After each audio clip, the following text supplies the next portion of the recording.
Colour சொல்லும்போது வெள்ளை colour சொல்லுவோம். அப்ப இந்த வெள்ளை கலர் என்னன்னா, இந்த வெள்ளை கலர் கொண்டு எந்த ஒரு கலரை நம்ம சேர்த்தாலும் அந்த வெள்ளை கலர்னால அந்த கலர் பிரகாசமாகும். அதே மாதிரி அந்த வெள்ளை கலர் மாதிரி நாமும் இந்த ஒளி தீபத்தை பார்த்து நாமும் இந்த ஒளியில வாழ்ந்த ஜோதியை நம்ம பார்த்து பார்த்து பார்த்து நாமும் என்ன பண்ணோம், நாமும் பிரகாசமா மாறுவோம்.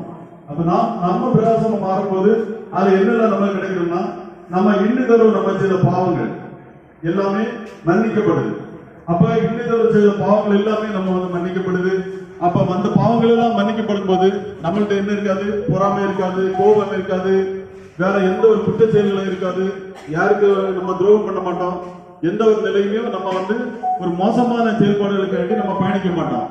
அப்ப அந்த நிலையில நம்ம உண்மைத்தன்மையோட உண்மை நிலையில நம்ம பயணிக்கணும்னா நம்ம நம்ம உடம்புக்குள்ள இருக்கக்கூடிய இந்த ஒளி ஆற்றல் நம்ம பெருக்கணும். அப்ப ஒளி ஆற்றலை பெருக்கணும்னா இந்த தீபத்துல எரிகிற இந்த ஒளி ஆற்றல் மாதிரி நம்ம இந்த புருவ மத்தியில இந்த தீப ஒளி ஆற்றல் நமக்கு தெரியணும்.